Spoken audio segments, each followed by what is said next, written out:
जय श्री गोरख। प्रिय श्रोताओं, आप सुन रहे हैं स्कंद पुराण और आज आप सुनेंगे स्कंद पुराण का भाग 104 तथा वैष्णव खंड का भाग 13।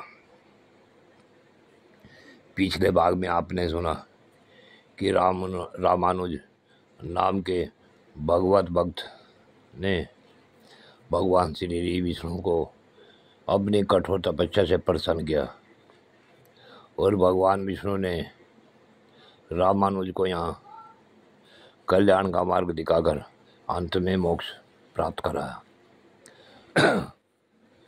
अब आगे की कथा भाग 104 में सुने। ऋषियों ने पूछा, हे प्रभु, दान किसको देना चाहिए? तब भगवान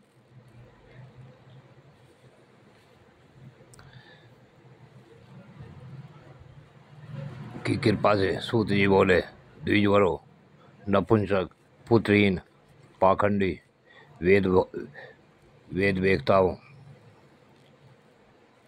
तथा ब्राह्मणों से द्वेष रखने वाले और अपने वर्णाश्रमोचित अक्रम का त्याग करने वाले पुरुष को दिया हुआ दान निष्फल होता है। जो पराई स्त्रियों में आसक्त हो, दूसरों के धन का जिसके मन में बड़ा लोभ हो तथा जो गीत गाने वाला है, ऐसे ब्राह्मण को दिया हुआ दान निष्फल होता है। जिसमें ज्ञान का अभाव है, जो सदा भीख मांगने वाला है, हिंसक है, जो नाम विक्रिय, वेद विक्रिय, स्मृति विक्रिय तथा धर्म विक्रिय करने वाला है और दूसरों को सताना ही जिसका स्वभाव बन गया है, ऐसे ब्राह्मण को दिया हुआ दान भी निष्फल होता है। जो कोई भी पाप में संलग्न रहने वाले हैं, उनसे न तो कभी कुछ लेना चाहिए, उन्हें कुछ देना ही चाहिए।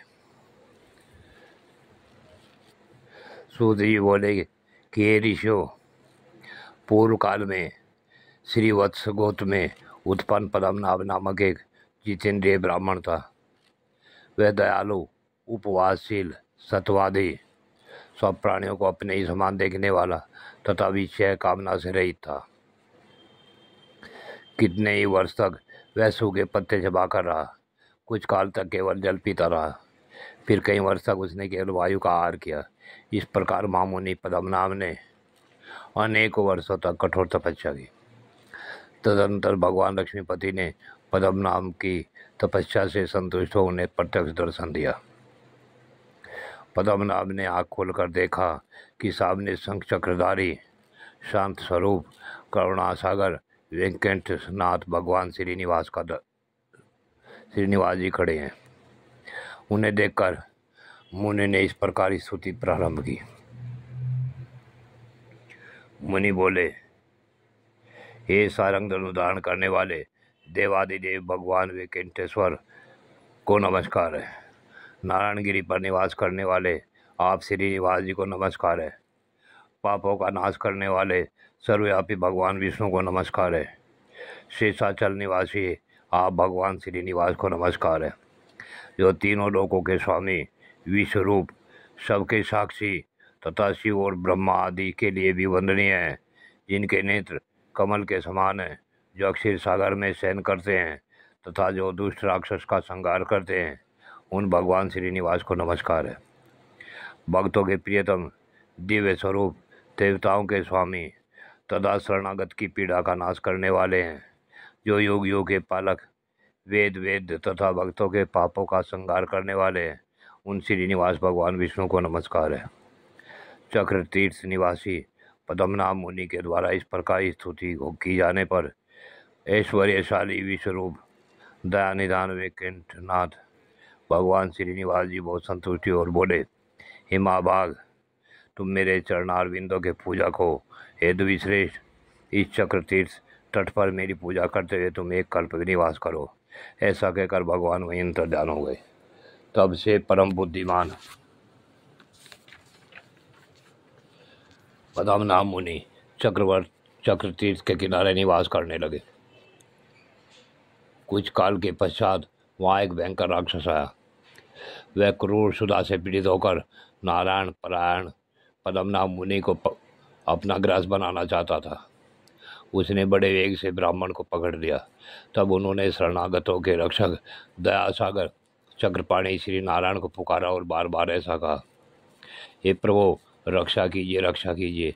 हे वेकंठ, हे दया सिंधु, हे शरणागत पालक, हे पुरुष सिंह, मैं राक्षस के वश में आ गया हूँ, मेरी रक्षा कीजिए।